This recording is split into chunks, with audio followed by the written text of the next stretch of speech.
रूप पाहता लोचनी, रूप पाहता लोचनी, रूप पाहता लोचनी, रूप पाहता लोचनी, दुःख झाले वो साजनी, सुख झाले वो साजनी साजनी, तुहा विठ्ठल बरमा, तुहा विठ्ठल बरमा.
जनासी तारक विठ्ठलची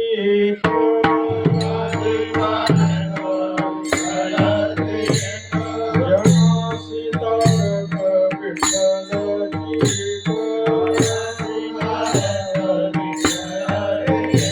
केलासी विवेक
सनकादिकी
अभंगाचा प्रथम झालेला की विठ्ठलाची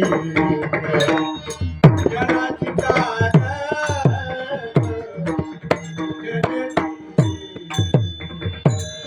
जमाचे तारका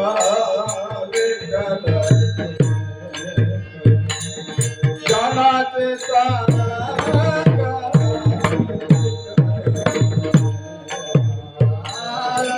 जनाची तार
जनासी तारक विठ्ठलची एक, केलासे विवेक सनकादिकी.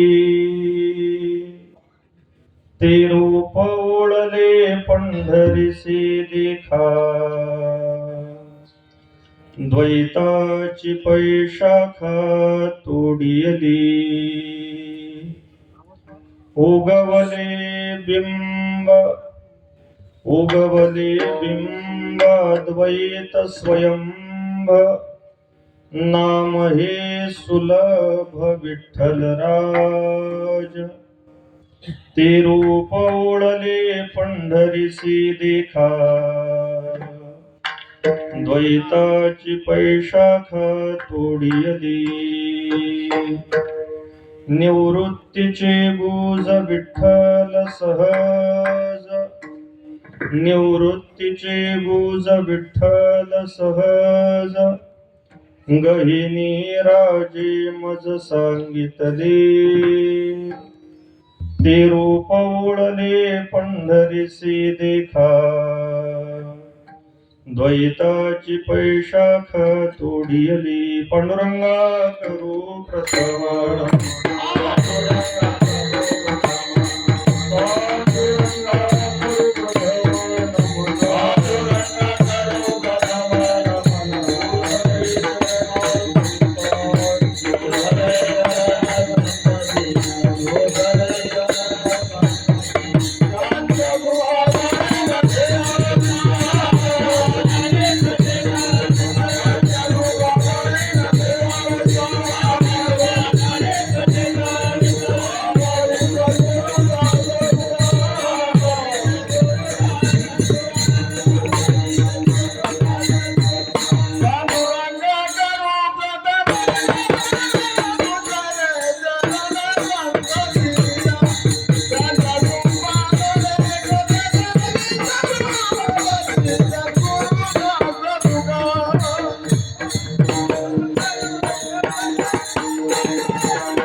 दुसरे चरणा संतांचिया, त्यांच्या कृपादाने कथेचा विस्तारू. बाबाजी सद्गुरु दास तुका, कलावज्ञ जीवोद्धरार्थावतारम. कलांकांक तेजोदिका मोदिवक्त्रम, खलानीशवादापणोदार्घ दक्षम. समाधिस्थ मूर्तिं भजे ज्ञानदेवम. नमो सद्गुरु तुकया ज्ञानदीपा, नमो सद्गुरु सच्चिदानंद रूपा. नमो सद्गुरु भक्त कल्याण मूर्ती, नमो सद्गुरु भास्करा पूर्ण कीर्ती. संपाद्य ज्ञानंच विधाय भक्तिं, विलोकितो येन समाधिराजः. वैराग्यवन्तं सुविचारयुक्तं, नमामि जोगं शिरसा गुरुं. सोनोपंत तथा गुणिजनतया मामासी बोलती, नामे शंकर शंकरा शुभकरा. निसंग जो संगती, पुण्यश्लोकीचा पुणे नगरीचा मोती खरा शोभतो. ऐशा संत बरा शुभ करा, दांडेकरा वंदितो. तुम्ही संत माझिया कडा, दिठीचा कराल बहुडा. तरी तुम्हा माने वडा होईन मी, हे सारस्वताचे गोड. तुम्हीच लाविले झाड, तरी अवधाने अमृते वाढ. शिंपोणीची जय विठ्ठला.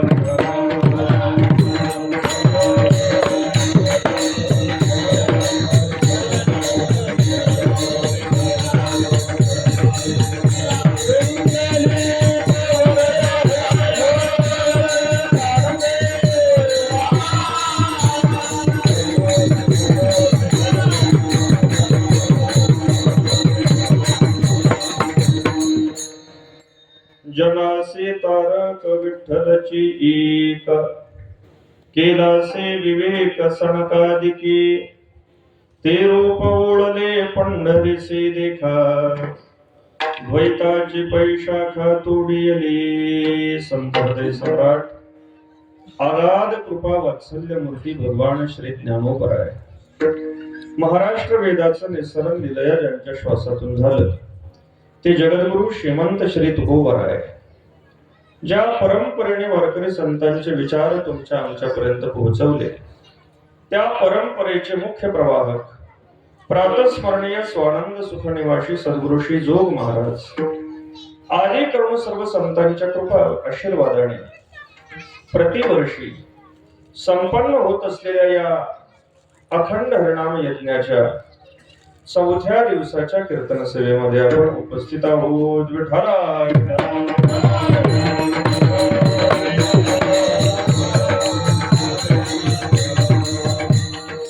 समस्त ग्रामस्थ शिवली सर्व ग्रामस्थांच्या संयोजनातून सहभागातून परिसरातील सर्व भाविक भक्त वारकरी मंडळींच्या उपस्थितीमध्ये ज्येष्ठ श्रेष्ठ गुणीजन मंडळींच्या साथीने आणि तुम्हा मायबाप श्रोत्यांच्या भव्य उपस्थितीमध्ये हा उत्सव संपन्न होतोय. त्याच्या 4थ्या दिवसाच्या कीर्तन सेवेमध्ये आपण उपस्थित आहोत. त्या अनुषंगाने काहीच चिंतन घडावं म्हणून सद्गुरु श्री निवृत्तीनाथ महाराजांचा अभंग सेवेकरता निवडलेला आहे. अभंग कदाचित आपल्याला अपरिचित असेल पण तो अभंग अतिशय महत्वाचा आहे.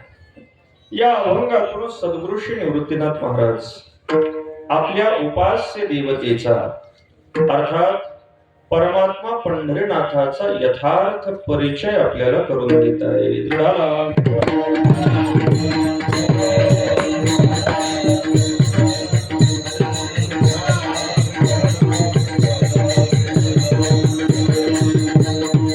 वारकरी संप्रदायामध्ये साधना करणारे आपण मंडळी आहोत. संप्रदाय त्याला म्हटलं जातं सम्यक प्रदीयते असतो संप्रदाय सह कथ्यते प्रदाताच प्रदानंच प्रदेयं यत्र चिंत्यते. त्याला संप्रदाय म्हटलं जातं की ज्याच्यामध्ये प्रदाता देणारा कोण आहे, प्रदेयम काय दिलं जाणार आहे आणि ते कोणाच्या संबंधी आहे याचं चिंतन ज्याच्यामध्ये घडतंय त्याला संप्रदाय असं म्हटलं जातं. आपण सगळे परमात्मा पंढरीनाथाचे भक्त आहोत. परमात्मा पंढरीनाथाचं भजन करतो. त्याच्या स्वरूपाचं यथार्थ परिचय घडवून घेणं ही आपली जबाबदारी आहे. सद्गुरु श्री निवृत्तीनाथ महाराज या अभंगातून परमात्मा पंढरीनाथाचा परिचय करून देत आहेत. परिचय का करून द्यावा लागतो? जोपर्यंत आपल्याला यथार्थ परिचय करून दिला जात नाही तोपर्यंत त्या वस्तूचं महात्म्य आपल्या लक्षामध्ये येत नाही. अनेक मंडळी इथे बसलेली आहेत पण याच्यामध्ये एखादा कोणीतरी विशिष्ट अधिकार संपन्न आहे असं जोपर्यंत आपल्याला कोणी परिचय करून देत नाही तोपर्यंत आपली त्याच्याकडे पाहण्याची दृष्टी सारखीच असते.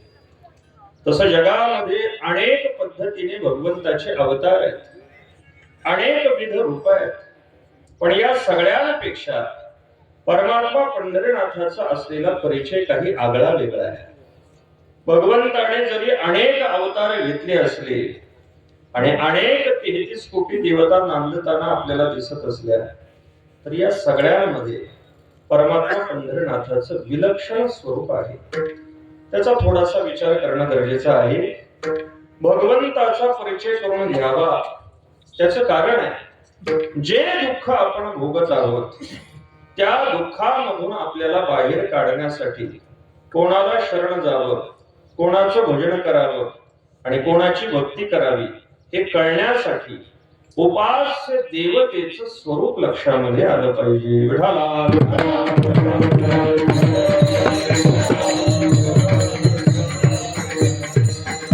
मानवी जीवनाचा विचार आपण जर केला तर आपण सगळे भवसागरामध्ये पडलेलो आहोत.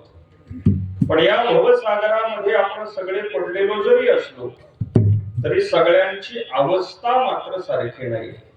म्हणजे सगळे भवसागरामध्येच आहेत पण काही काही पूर्ण बुडून गेलेले आहेत. बुडाले तयाचा मूळ ना मार्ग. काही अशा अवस्थेला जाऊन पोहोचले की आता ते बाहेर येण्याची शक्यता नाही. जसं एखाद्या सागरामध्ये दगड धोंडे जर आपण टाकून दिलेले असतील तर ते बुडून गेलेले आहेत, तरू शकतच नाही. म्हणजे पूर्णपणे बुडालेल्यांचा एक वर्ग आहे. तो पूर्णपणे बुडालेल्यांचा वर्ग म्हणजे जे अत्यंत पामराती पामर आहेत. काय खावं काय प्यावं याचंही भान ज्यांना राहिलेलं नाही. अंगामनासी रुची यावी ही तुले कृत्या कृत्य नाठवी करण्याचे निनावे भलतेची करी. असं भलत खाणारा भलत पिणारा, ज्याला कोणत्याही पद्धतीचा कोणताच आकार राहिलेला नाही, असा जो वर्ग आहे तो बुडालेल्यांचा वर्ग आहे. पूर्णपणे जे बुडाले त्यांचा विषय सोडून द्या. याच्यापेक्षा थोडासा जरा वरचा वर्ग आहे जो पूर्ण बुडालेला नाही, बुडतोय. म्हणजे एक सेकंदामध्ये खाली जातोय आणि एका सेकंदामध्ये पुन्हा वरती येतो. त्याला गटांगळ्या खाणं असं म्हटलं जातं. हा बुडणाऱ्यांचा वर्ग आहे.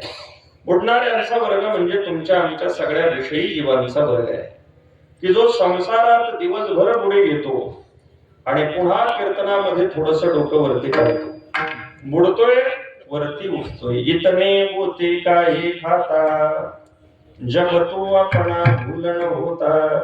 तुकोबरा बोलतात हे गटांगळ्या खाणारे आहेत, म्हणजे बुडणारे आहेत. जो बुडालेला आहे त्याचा विषय सोडून द्या.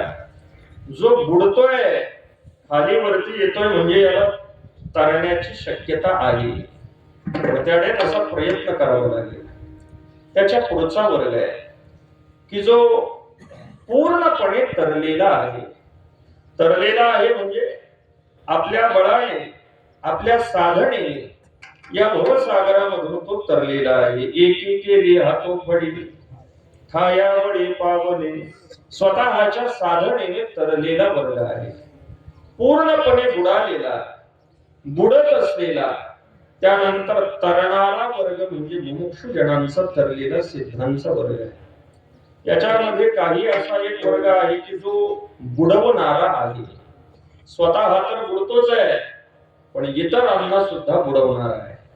स्वतःही कीर्तनाला जात नाही आणि दुसरा कोणी जर निघाला तर त्यालाही जाऊ देत नाही. हा बुडवणाऱ्यांचा वर्ग नास्तिकांचा वर्ग आहे. तरणारे जे तरलेले आहेत ते सिद्ध महात्मे आहेत. त्याच्याही पुढचा वर्ग आहे जो तारणाऱ्यांचा वर्ग आहे. तारणाऱ्यांच्या वर्गामध्ये सगळे दिव्य कोटीचे महात्मे हे तुम्हा आम्हाला तारण्यासाठीच आलेले आहेत. येथे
आली घरजा वैकुंठी. ज्ञानोबरा आहे, तुकोबरा आदी करून सगळे संत हे तारणारे आहेत. आणि याच्या पुढचा वर्ग हे तारणारे संत विशिष्ट काळामध्ये येतात आणि अनेक जडजीवांना तारून पुन्हा आपल्या निजधामाला गमन करतात. आता हे सगळे पुन्हा निजधामाला गमन केल्यानंतर या सगळ्या विश्वाला तारणारा नेमका कोण आहे त्याचा शोध घेतला पाहिजे. सद्गुरु श्री निवृत्तीनाथ महाराजांनी सगळ्याचा शोध घेतला आणि सगळ्या जनतेला आव्हान करायला सुरुवात केली. तुम्ही बुडालेला असला तरी चालेल, बुडत असला तरी चालेल, बुडवणारे असला तरी चालेल, तुम्ही कसेही असा. तुम्हाला जर या भवसागरामधून तरावं असं जर वाटत असेल तर या भवसागरामध्ये सर्वांना तारणारा एकच आहे. तो कोण आहे त्याचा परिचय अभंगाच्या पहिल्या चरणात देत आहे. जनासी तारक विठ्ठलची एक, जनासी तारक विठ्ठलची एक,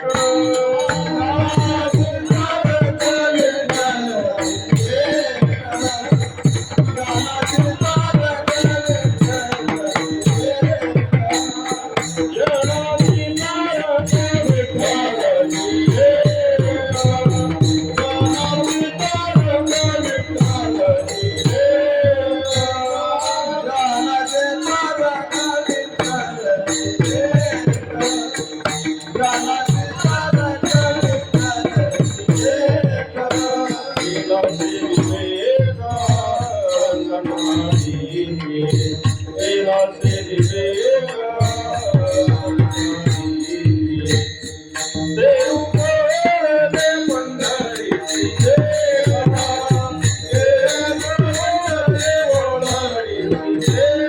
विठ्ठलची एक,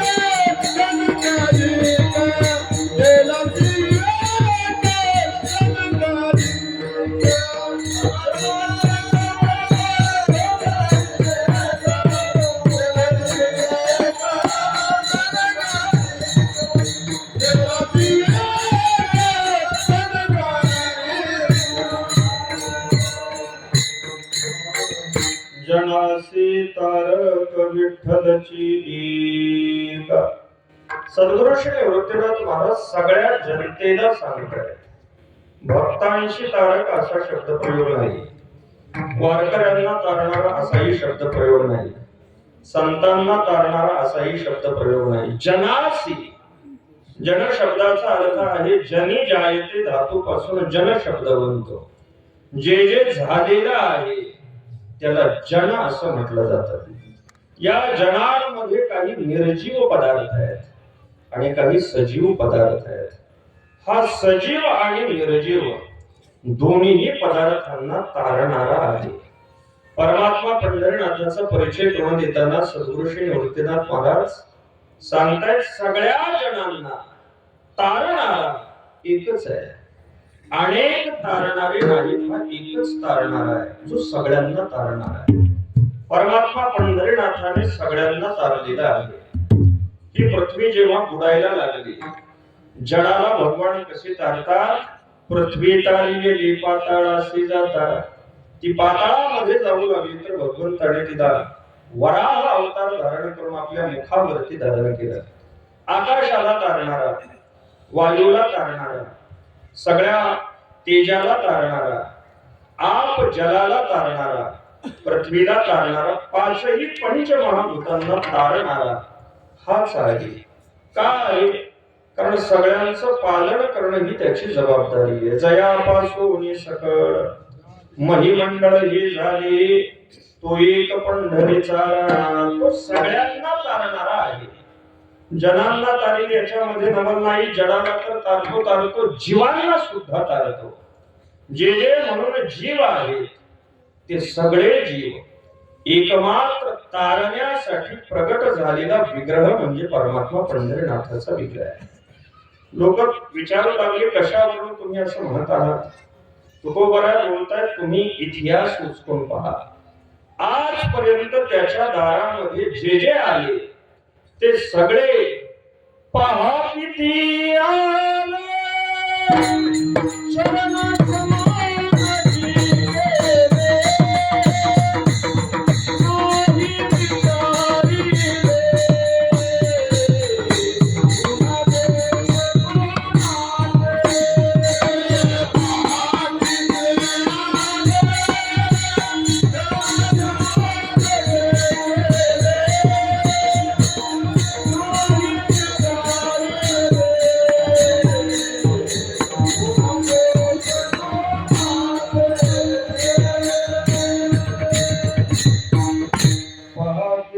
झाली शरण समानची केली नाही विचारिली गुण दोष कोणाची.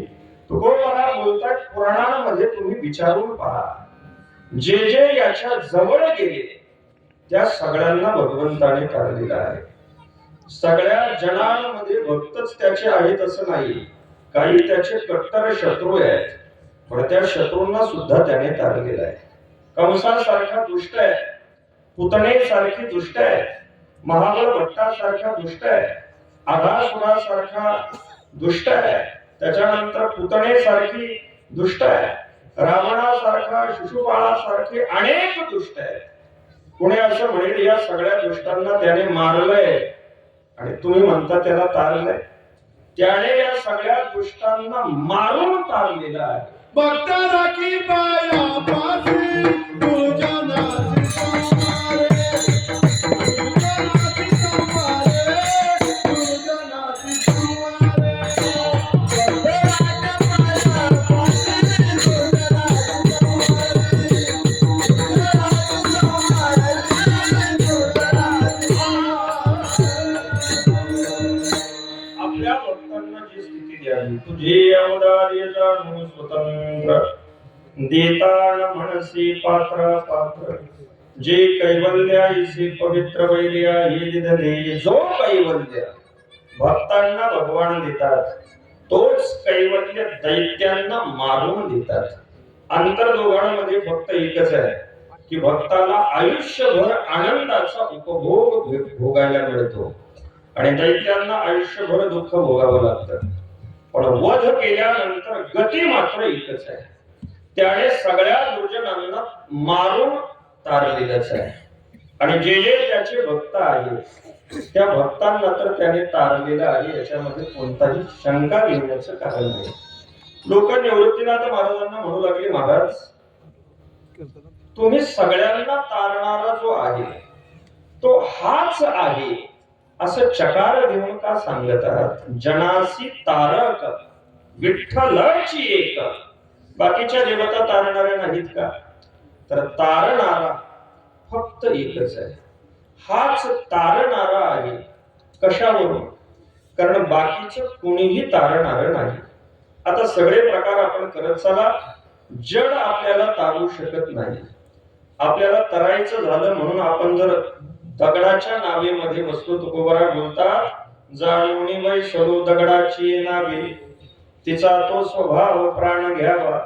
दगडाच्या नावेमध्ये जर आपण बसलो तर आपण तरू का? तरणार नाही, बुडून जाऊ, कारण तिचा स्वभाव बुडणं आहे. ही जी दगडाची नाव आहे, ही दगडाची नाव म्हणजे पाण्यामध्ये दगडाची नाव करून ठेवणं, त्याचा अर्थ तसा नाही. ज्या जड संसाराला आपण तारक म्हणून धरलेला आहे ती सगळी जगडात दगडाची नाव आहे. धरलेली शेती दगडाची नाव आहे, धरलेलं घर दगडाची नाव आहे, साठवलेला बँकेमध्ये पैसा दगडाची नाव आहे. हे कोणीही आपल्याला तारू शकत नाही, याचा स्वभाव जड आहे. जीवाचा विचार करा, जीव स्वतःच बुडतोय, तो आपल्याला कुठून तारील? मग आता जीवही नाही जडही नाही, मग देवांचा विचार करा. परमात्मा पंढरीनाथाला सोडून बाकीच्या सगळ्या देवता आहेत, पण त्या सगळ्या देवता सुद्धा तरलेल्या नाहीत. म्हणजे सेंदरी हेंदरी दैवते कोणती पूजी भूते खेती, आपुल्या पोटाची रडती मागती शिती अवदान.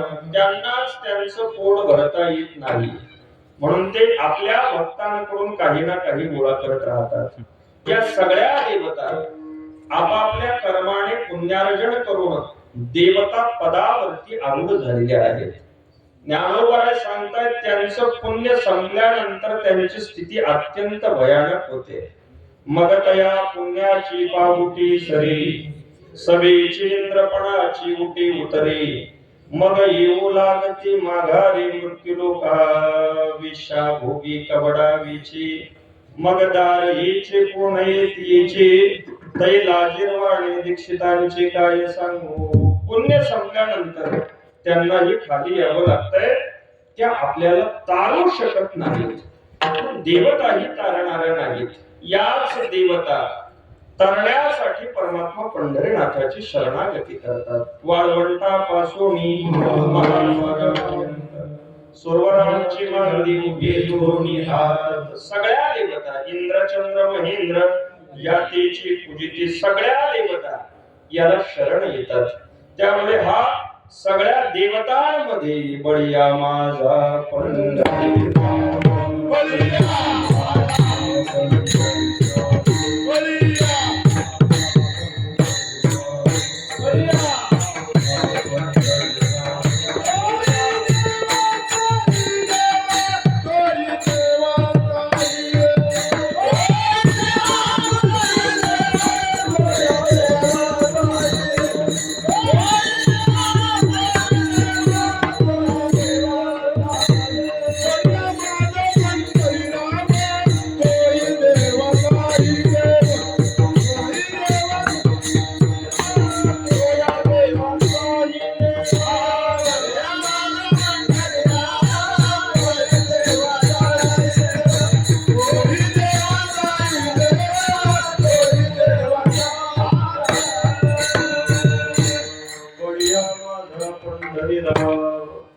जो या देवांचा ही देव हा बलवान आहे. देव बळी जोडा नाही भूमंडळी, याच्यासारखं बलवान कोणीच नाही. म्हणून सद्गुरु श्री निवृत्तीनाथ चकार देऊन सांगतायत की हाच एक तारणारा आहे. आपल्याला जर तरावं असं वाटत असेल तर चिंता करण्याचं कारण नाही. भवसागर तरता कार्य करीत असा चिंता, पहिला दाता कटेवर ठेवूनिया त्याचे पायी घाला मिठी, मोल निघे जगजीची भावा एकासाठी खांदावही हृदया, तारू भला पांडुरंग पाव भिजूनी दियंग. हा सगळ्यात श्रेष्ठ तारणारा आहे. लोक निवृत्तीनाथ महाराजांना म्हणू लागले, महाराज तुम्ही परमात्मा पंढरीनाथाचे भक्त आहात, म्हणून तुम्ही परमात्मा पंढरीनाथच तारणारे आहेत असं म्हणतात. निवृत्तीनाथ महाराज सांगतात, मी असं म्हणतोय असं नाही. सगळ्या देवतांमध्ये कोण तारणारा आहे याचा विवेक मी केलेला नाही. मग कोणी केलाय? केलासे विवेक सनकादिकी. सनकादिकांनी हा विवेक करून दाखवलेला आहे. लोक म्हणू लागले, महाराज कोण हे सनकादिक? त्यांनी कसा विवेक केला आणि त्या विवेकामधून परमात्मा पंढरीनाथच तारणारा आहे हे कसं सिद्ध झालं? तर सनकादिकांचं चरित्र आपण पहा. जेव्हा भगवान विष्णू परमात्म्याच्या नाभीमधून कमळामध्ये ब्रह्मदेवाचा जन्म झाला, तेव्हा ब्रह्मदेवाला सृष्टीची रचना करण्याची जबाबदारी प्राप्त झाली. ब्रह्मदेवाने सृष्टीची रचना करायला सुरुवात करताना अंतःकरण तमोगुणाने मलिन झालेलं असताना सृष्टी रचना सुरू केली आणि सृष्टीची रचना व्यवस्थित झाली नाही. ब्रह्मदेवाला दुःख झालं. अशी विचित्र सृष्टी निर्माण होऊ लागली. ब्रह्मदेवाने सृष्टीची रचना थांबवली आणि परमात्मा भगवान विष्णू परमात्म्याचं स्मरण केलं, चिंतन केलं. भगवान विष्णूंचं चिंतन केल्यानंतर ब्रह्मदेवाचं अंतःकरण शुद्ध झालं आणि अंतःकरण शुद्ध झाल्यानंतर त्या शुद्ध अंतःकरणापासून पहिली संतती जी जन्माला आली ती पहिली संतती म्हणजे सनकादिक आहे. भगवान विष्णूंचे जे 24 अवतार आहेत त्या 24 अवतारामध्ये पहिला अवतार म्हणजे सनकादिकांचा अवतार आहे. यांना सनकादिक असं म्हटलं जातं. सनकादिक म्हणजे सनक, सनंदन, सनातन आणि सनत कुमार असे हे 4 जण आहेत. पण हे 4 जण दिसायला 4 शरीर आहेत, पण यांचं हृदय मात्र एकच आहे. एकच हृदय पण शरीर मात्र 4. यांची अवस्था वाढत नाही कारण हे ब्रह्मदेवाच्या अत्यंत शुद्ध सात्विक अंतःकरणातून निर्माण झालेले ब्रह्मदेवाचे मानस पुत्र आहेत. हे सनकादिक नित्य त्यांचं 5 वर्षाचंच वय राहतं. जरायुष्मान बाधते, त्यांना म्हातारपणाची कधी बाधा होत नाही. नित्य भगवंताचं कथा चिंतन कीर्तन करत राहतात. कथा मात्र एक जीविना, त्यांचा आहार म्हणजे भगवंताची अमृत कथा आहे. तुम्ही आम्ही ज्या भाजी भाकरी खातो हा त्यांचा आहार नाही. भगवंताच्या अमृत कथेचं पालन करणारे हे सनकादिक. एकाने सांगायचं आणि तिघांनी ऐकायचं, पुन्हा त्याच्यातल्या एकाने सांगण्यासाठी बसायचं आणि बाकीच्यांनी ऐकायचं. असं नित्य भगवंताच्या कथेचं श्रवण यांचं चालू राहतं. असे हे सनकादिक एक दिवस आपल्या वडिलांजवळ ब्रह्मदेवाजवळ आले आणि ब्रह्मदेवाला सनकादिकांनी काही प्रश्न विचारले. वडिलांना प्रश्न केले, महाराज काही प्रश्न आहेत. आम्ही जेव्हा सृष्टीमध्ये फिरतो तेव्हा असं दिसतं की प्रत्येक जीवाच्या ठिकाणी अंतःकरण आणि इंद्रिय आहेत. हे अंतःकरण इंद्रियांच्या द्वारे विषयापर्यंत जातं आणि त्या विषयाचा भोग घेऊन त्याच्यामध्ये गुंतून राहतात.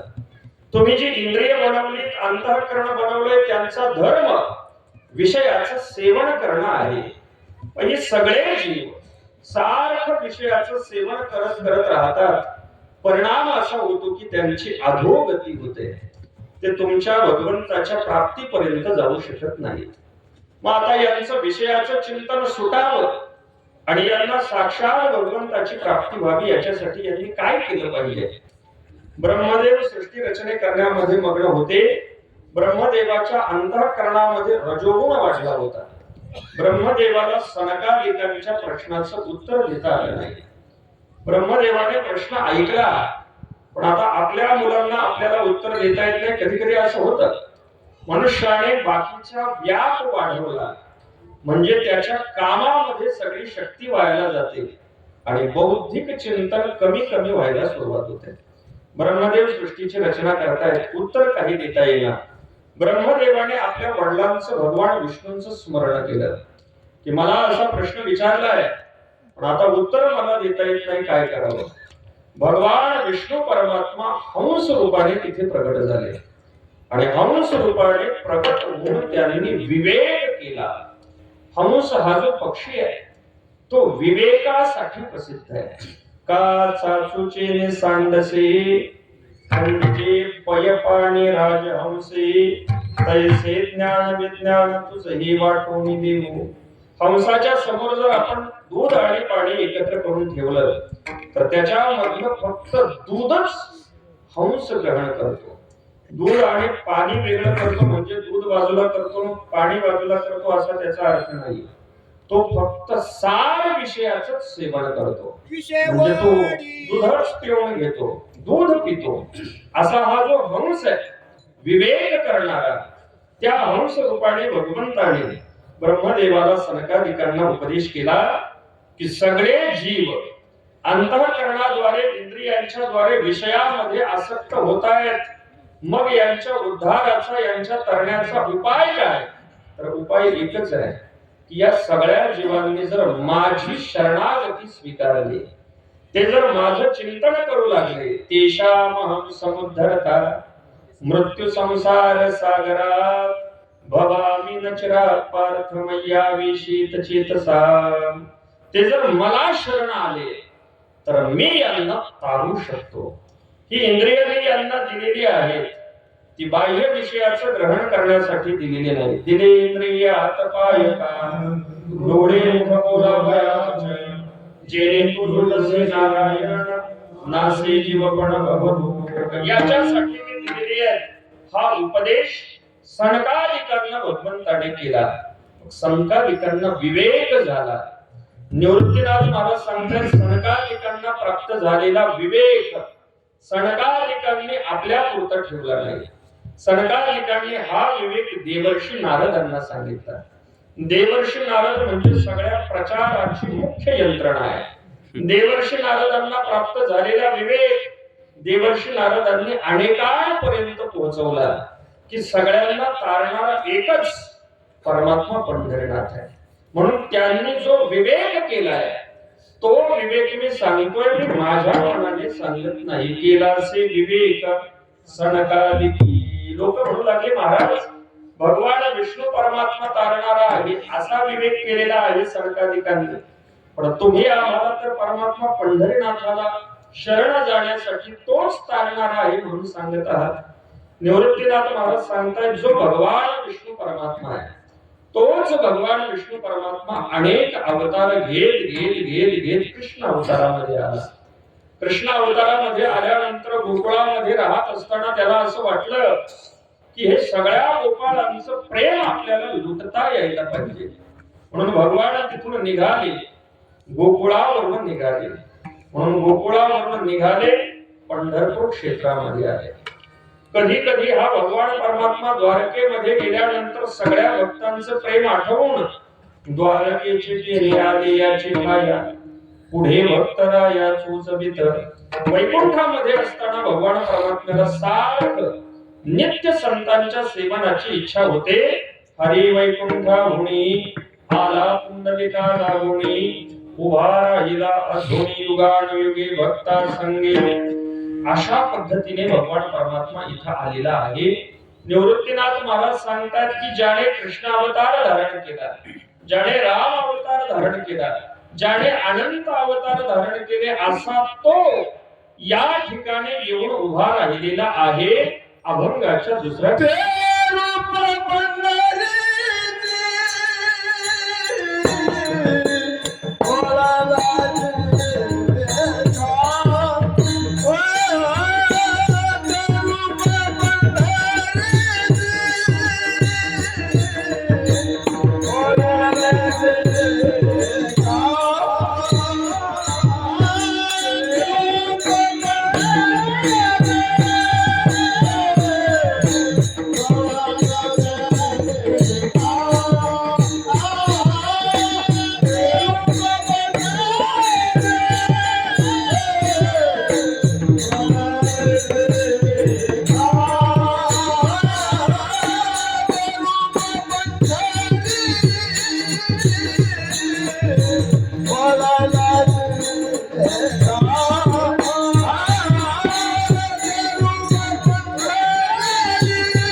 निवृत्तीनाथ महाराज सांगतात की ज्याचा विवेक सनकादिकांनी केला आणि जो सगळ्या देवांचा देव आहे असा भगवान विष्णू परमात्मा ते रूप तेच त्याचं रूप घेऊन परमात्मा पंढरीनाथ पंढरपूर क्षेत्रामध्ये ओळदेसे देखा.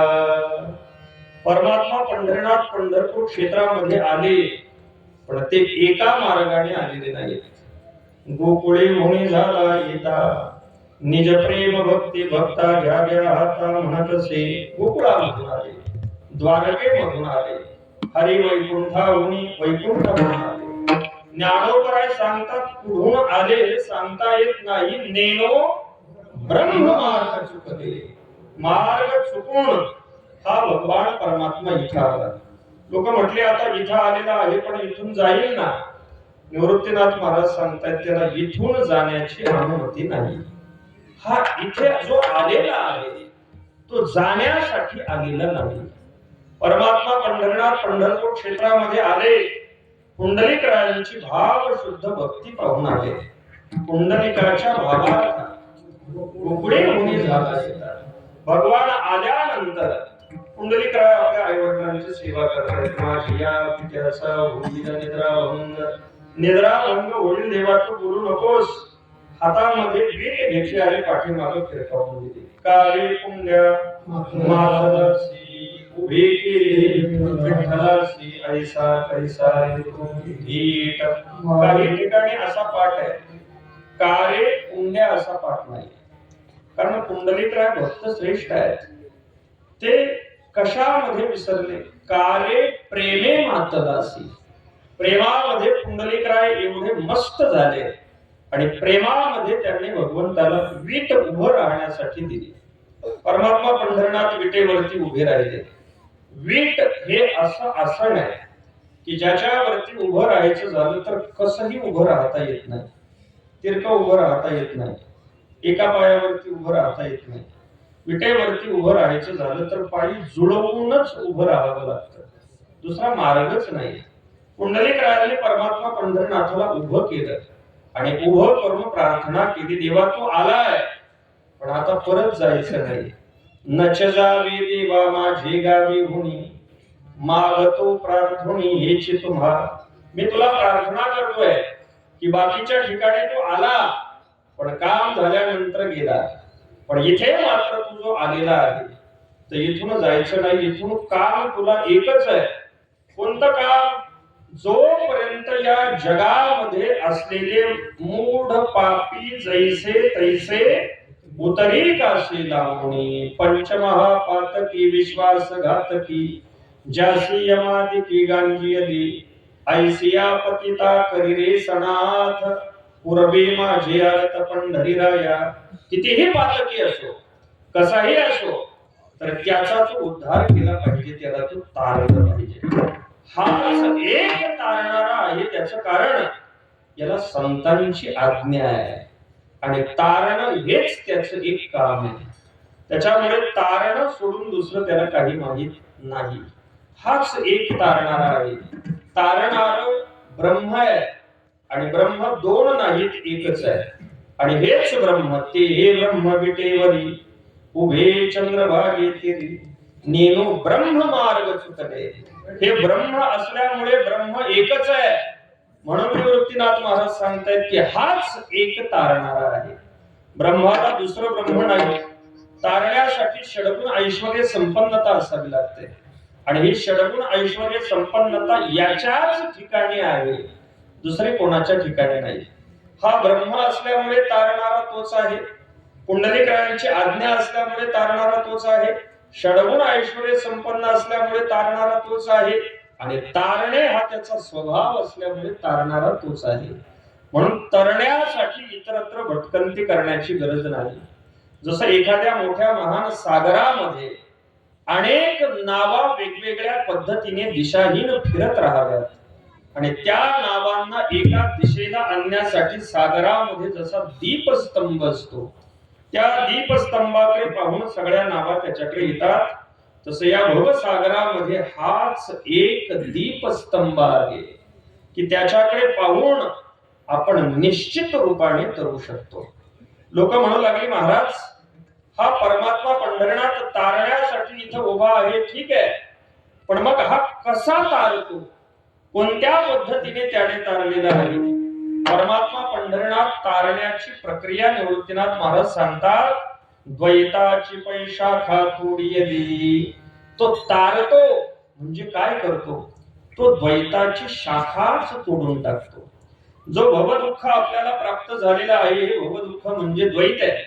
दुजे जब जब घडे तब तब संसार भय जोडी, द्वितीया द्वयम भयम भवती सह मृत्युमाप्नोती यह नानेव पश्यती.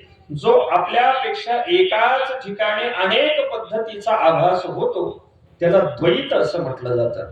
संसारामध्ये आपण आहोत, एकच परमात्मा वस्तू आहे. जसं हजारो मडकी भरून ठेवलेली आहेत आणि त्या हजारो पाण्याने भरून ठेवलेल्या मडक्यांमध्ये सूर्याचं प्रतिबिंब पडलेलं आहे. मूर्ख माणसांना असं वाटतं जेवढी मडकी आहेत तेवढे सूर्य आहेत. आकाशामध्ये सूर्य एकच आहे, पण त्याची पडलेली प्रतिबिंब मात्र उपाधी भेदाने वेगळी वेगळी वेगळी आहे. तसं या देहाच्या उपाधीमध्ये चैतन्य एकच आहे. या उपाधी माझी गुप्त चैतन्याशी सर्वगत जे तत्वज्ञ संत स्वीकारती. एकच परमात्मा वस्तू आहे, पण त्या परमात्मा वस्तूच्या ठिकाणी देहाचा द्वैत निर्माण होतं, अवस्थेचं द्वैत निर्माण होतं, जातीचं द्वैत निर्माण होतं, वर्णाचं द्वैत निर्माण होतं, अवस्थेचं द्वैत निर्माण होतं, ब्राह्मण क्षत्रिय वैश्य शूद्र द्वैत निर्माण होतं, ब्रह्मचारी गृहस्थ वानप्रस्थ संन्यास आश्रमाचं द्वैत निर्माण होतं. आणि ही सगळी द्वैत नष्ट करणारा परमात्मा पंढरीनाथ आहे. पंढरीच्या लोकांनाही अभिमान पायावडे म्हणजे अभिमानाचं द्वैत हा घालवतोय. परमात्मा पंढरीनाथ किती द्वैत घालवतोय त्याचा विचार आपण करा.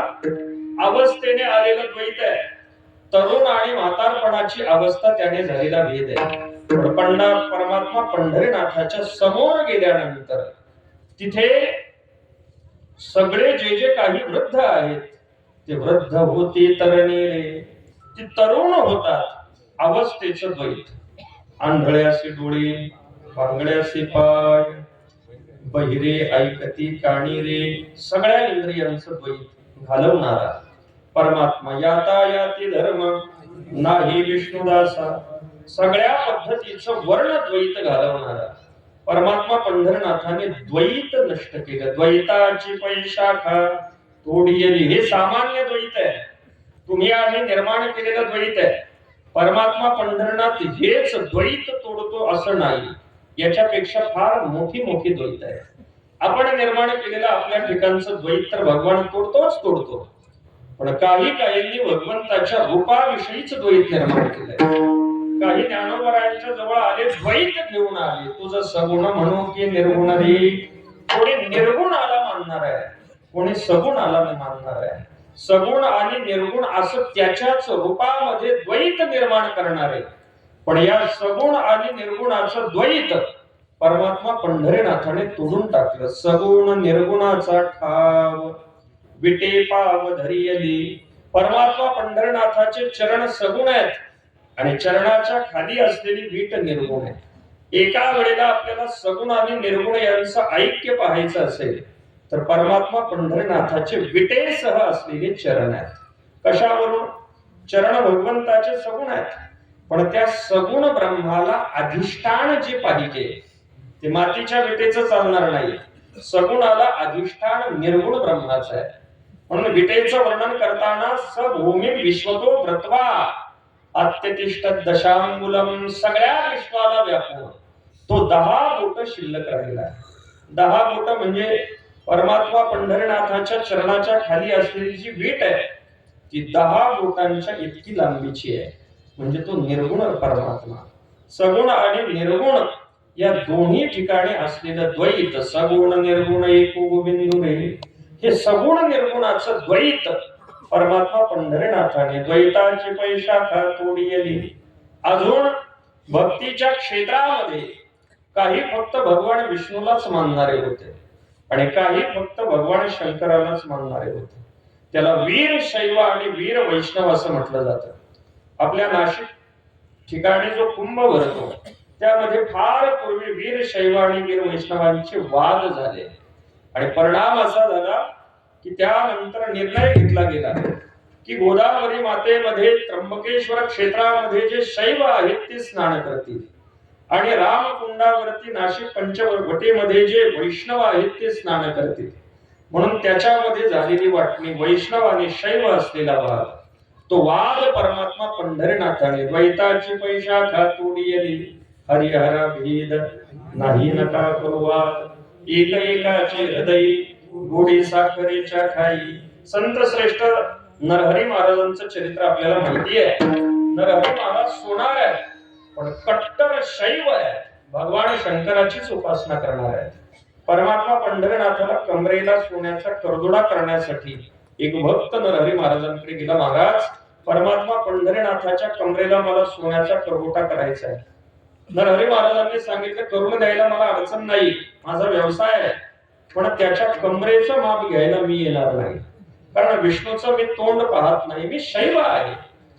तुम्ही जा आणि माप घेऊन या, त्या आकाराचा मी बनवून देईल. भाविक आला, त्याने सुतळीने परमात्मा पंढरीनाथाच्या कमरेचं माप घेतलं. ती सुतळी नेऊन नरहरी महाराजांकडे दिली आणि दिल्यानंतर त्यांनी तेवढ्याच मापाचा बरोबर करदोडा बनवला. करदोडा घेऊन तो आला, कमरेला लावून पाहिलं, 2 बोट कमी भरला. नरहरी महाराजांना येऊन सांगितलं, कमी भरतोय, अपुरा पडलाय. नरहरी महाराज म्हटले, तुमच्याकडून मापामध्ये काही गल्लत झाली असेल, तुम्ही जेवढी सुतळी दिली तेवढ्याच लांबीचा बनवलाय, पुन्हा माप आणा. त्याने पुन्हा माप आणलं, पुन्हा करदोडा बनवला, पुन्हा 2 बोट कमी भरला. 2-3 वेळेला झाल्यानंतर नरहरी महाराज म्हटले, तुम्हाला माप घेता येत नाही, मीच माप घेण्यासाठी येतो. पण देवाला पाहायचं नाही, डोळ्यावरती पट्टी बांधून येतो. डोळ्यावरती पट्टी बांधून परमात्मा पंढरीनाथाच्या कमरेला चाकू लागले, तर कंबर लागली नाही, भगवान महादेवाचं लिंग लागलं. हे तर आपलेच भगवान आहेत म्हणून डोळ्यावरून पट्टी खाली केली. पट्टी खाली केल्यानंतर परमात्मा पंढरीनाथ दिसायचे आणि पट्टी डोळ्यावरती ओढल्यानंतर हाताने चाकून पाहिलं तर शिवलिंग लागायचं. एकाच वेळेला आपल्याला भगवान शंकर आणि भगवान विष्णू यांचं पूजन करायचं असेल तर परमात्मा पंढरीनाथाचं पूजन करा. भगवंताच्या मस्तकावरती परमात्मा पंढरीनाथाने भगवान महादेवांना धारण केलेलं आहे, म्हणून देवाच्या मस्तकावरती शिवलिंग आहे. विष्णू सहित शिव आणिला पंढरी. पंढरपुरामध्ये असं हे हरिहराचं ऐक्य, द्वैताची पैशाखा थोडी गेली. हरिहराचं असलेलं द्वैत परमात्मा पंढरीनाथाच्या रूपाने तोडून टाकलं गेलं. काही क्षेत्रावरून द्वैत निर्माण केलं. त्या क्षेत्रात जायचं नाही, या क्षेत्रामध्ये जायचं नाही. परमात्मा पंढरीनाथाच्या पंढरी क्षेत्राने सगळं क्षेत्रांचं द्वैत नाहीसं केलं. बाप तीर्थ पंढरी, सगळ्या तीर्थांचं द्वैत नाहीसं झालं.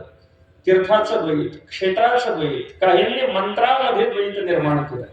याचा मंत्र त्याला सांगायचा नाही, त्याचा याला सांगायचा नाही, उघडा मंत्र जाणा, रामकृष्ण हरी म्हणा, मंत्रामधलं द्वैत नाहीसं केलं. द्वैताची पैशाखा थोडी गेली. अगदी सामान्य जीवाच्या ठिकाणी असलेली वर्ण व्यवस्थेपासून वर्ण वय जाती लिंग अवस्थेच्या द्वैतापासून ते अगदी सगुण निर्गुण हरिहराच्या द्वैतापर्यंतच्या सगळ्या शाखा परमात्मा पंढरीनाथाने तोडून टाकल्या. एकदा का द्वैत तुटलं की तरण्यासाठी वेगळा काही प्रयोग करावा लागत नाही. आपण बुडत आहोत त्याला कारण द्वैत आहे.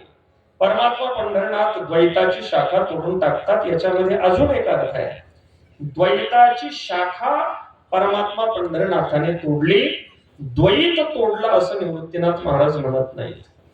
द्वैत तोडलं म्हणायला काय हरकत आहे? द्वैताची शाखा तोडली. द्वैत 2 पद्धतीचं आहे. एक ब्रह्मज्ञान होण्याच्या अगोदर असलेलं द्वैत, ज्याला बोधापूर्वीचं द्वैत म्हटलं जातं. आता आपल्या ठिकाणी जे द्वैत आहे ते अज्ञानाने प्राप्त झालेलं द्वैत आहे. हे बोधापूर्वीचं द्वैत भगवान तोडून टाकतात. पण बोध प्राप्त झाल्यानंतर भक्तीच्या सुखासाठी जे कल्पित द्वैत स्वीकारलं जातं, ती कल्पित द्वैताची शाखा मात्र भगवान तोडत नाहीत. का? कारण की भक्ती सुखा लागी आपण पेची दुही भागी वाटून यांगी सेवी कैवाणी. भक्तीचं सुख उपभोगण्यासाठी बोधानंतरच मी भक्त तू देवाईसे करी नको ब्रह्मज्ञान आत्मस्थिती भाव. या ब्रह्मज्ञानाच्या नंतर भक्ती प्रेम सुखासाठी जे कल्पित द्वैत आहे, भक्त्यार्थम भक्ती सुखासाठी कल्पित द्वैत, ती शाखा मात्र भगवंत तोडत नाहीत. म्हणून निवृत्तीनाथ महाराज जाणीवपूर्वक शब्द वापरतायत, द्वैताची पैशाखा तोडी. द्वैताची शाखा तोडली, सगळं द्वैत तोडलं नाही. जे द्वैत भक्ती सुखासाठी हवंय, भक्त्यार्थम कल्पितम द्वैतम अद्वैतादपि सुंदरम, असं भक्ती सुखासाठी लागणारं द्वैत मात्र भगवान ठेवतात. म्हणून द्वैताची शाखा भगवंताने तोडून सगळ्या जीवांना तारलेलं आहे. लोक म्हणू लागली महाराज हा भगवान इथे प्रगट झालेला आहे. आम्ही पाहिल्यानंतर आम्हाला तो दगडाचा दिसतोय आणि तुम्ही सांगता त्याने ही शाखा तोडली ती शाखा तोडली, तो सगळ्यांना तारणारा आहे. कसं तारणारा आहे? निवृत्तीनाथ महाराज सांगतायत तुम्हाला जो दिसायला दगडाने दिसतोय तो तसा नाही, तर तो कसा आहे? तर तो कसा उगवलेला आहे त्याचे वर्णन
अद्वैत स्वयंभ नाम हे विठ्ठल, नाम हे सुलभ विठ्ठल राज. निवृत्तीनाथ महाराज सांगतात की परमात्मा पंढरनाथाचा विग्रह हा कोणी घडवलेला नाही. जसा आकाशामध्ये सूर्य उगवतो तसं हे परमात्मा पंढरनाथ स्वयंभू रूपाने उगवलेले आहेत, प्रगट झालेले आहेत. प्रगट झालेले परमात्मा पंढरनाथ बिंब कसे आहेत, ते सुलभ कसे आहेत, इत्यादी गोष्टींचा विचार करून पुढचं चरण पाहून आपल्याला वेळेत थांबायचं आहे. पण तत्पूर्वी एकदा भगवंताचं भजन करा. विठोबा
केवली बिंब अद्वैत स्वयंभ.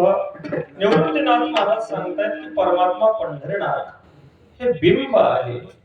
बिंब आणि प्रतिबिंबामध्ये अंतर आहे. आकाशामध्ये सूर्याचं बिंब आहे आणि पाण्यामध्ये त्याचं पडलेलं प्रतिबिंब आहे. बिंब बदलत नाही, पण प्रतिबिंब मात्र उपाधी भेदाने बदलत राहत.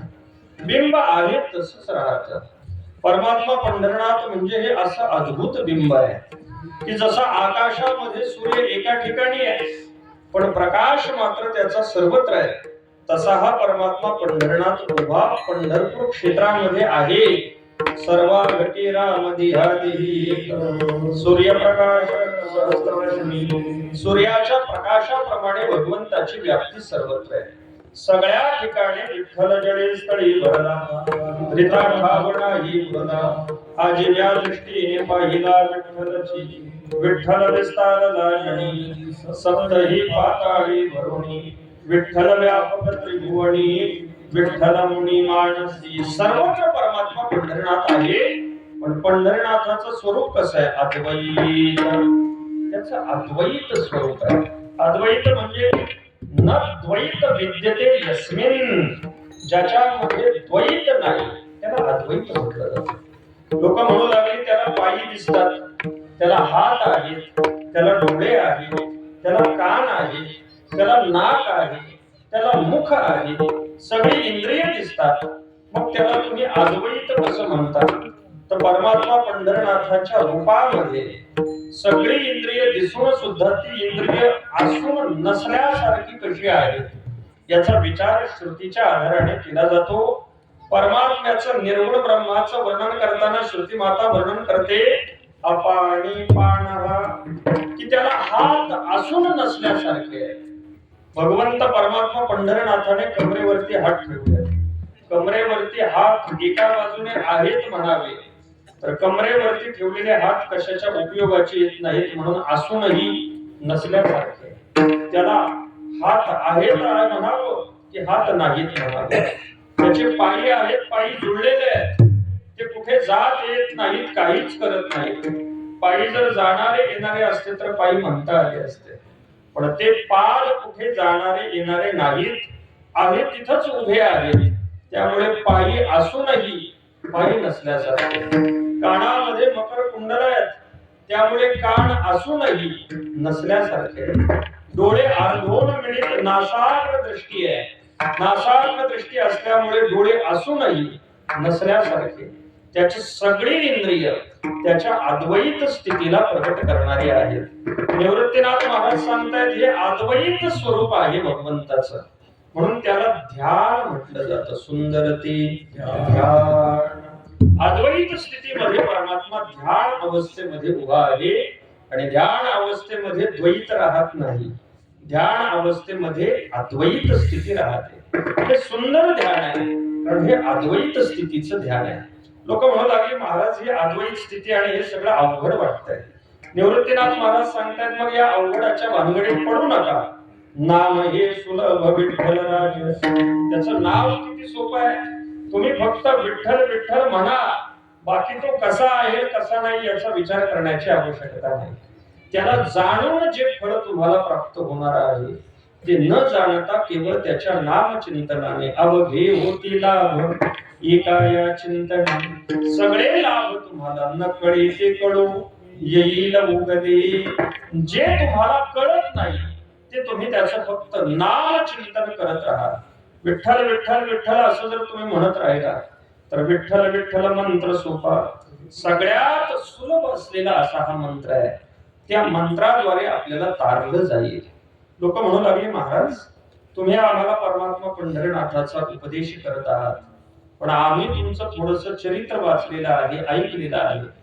जेव्हा शुद्धीपत्र तुम्हाला दिलं जात नव्हतं तेव्हा तुमच्या आई वडिलांनी सगळ्यांना घेऊन ब्रह्मगिरीच्या प्रदक्षिणेसाठी त्र्यंबकेश्वर क्षेत्रामध्ये तुम्ही सगळे गेलात आणि ब्रह्मगिरीची प्रदक्षिणा करत असताना आपण चुकलात, वाघ पाठीमागे लागला आणि एका गुहेमध्ये तुम्ही गेलात. मग गुहेमध्ये जाऊन तुम्हाला काहीतरी शिकायला मिळालं, उपदेश मिळाला. तो गुह्य उपदेश आम्हाला सांगा ना. तो गुह्य उपदेश सांगायचं सोडून आम्हाला तुम्ही हे सांगत आहात निवृत्तीनाथ महाराज सांगतायत की त्या गुहेमध्ये मला दुसरा कोणता उपदेश मिळाला नाही, त्या गुहेमध्ये मला हाच उपदेश मिळाला अभंगाच्या शेवटच्या चरणामध्ये. निवृत्तीचे गुण विठ्ठलची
तुझ विठ्ठल सहज गहिनी राजे मज सांगित दे. निवृत्तीनाथ महाराज सांगतात की गुहेमध्ये मला गुह्य उपदेश केला गेला खरंय, पण गहिनीनाथांनी मला गुह्य म्हणून जे सांगितलं ते म्हणजे विठ्ठल सहज, सगळ्या जणांना तारण्यासाठी सहज सुलभ नित्य उपलब्ध असलेली देवता म्हणजे परमात्मा पंढरीनाथ आहे.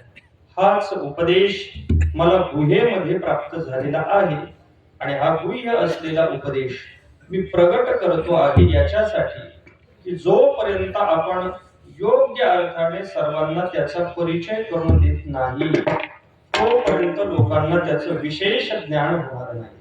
म्हणून अत्यंत सहज अनासायासाने सुलभतेने प्राप्त झालेली ही सकल जन उद्धारक देवता आहे की जी मोठ्या भाग्याने आपल्याला प्राप्त झालेली आहे. म्हणून परमात्मा पंढरीनाथाची अनन्य भक्ती आपल्याकडून घडावी, त्याला जे जे आवडत ते आपल्याकडून घडावं आणि जे त्याला आवडत नाही ते सगळं आपल्याकडून सोडलं जावं. नाही खायचं नाही प्यायचं ते सुटावं. त्याला जे आवडते ती गळ्यामध्ये तुळशी माळा धारण केली जावी, एकादशी सोमवार व्रत केलं जावं, त्याचं भजन केलं जावं, देवसंतांच्या वाऱ्या केल्या जाव्यात. त्याच्या आवडीनुसार जर आपलं वर्तन घडलं तर आपण त्याच्या चरणाला लागल्यानंतर तो आपल्याला तारणारा आहे असा विलक्षण स्वरूपानिशी, सामर्थ्यानिशी आणि स्वभावानिशी परिचय निवृत्तीनाथ महाराजांनी या अभंगातून परमात्मा पंढरीनाथाचा करून दिलेला आहे. झालेली सगळी सेवा परमात्मा पंढरीनाथाच्या चरणी विसर्जित करून सर्व गुणीजन मंडळी, ग्रामस्थ मंडळी, मानव श्रोतृवर्ग सर्वांचे आभार मानून वाणीला तुमचे धर्म कीर्तन हे सिद्धी गेले इथ माझी जीवर दे पायी कपण ज्ञानेश्वर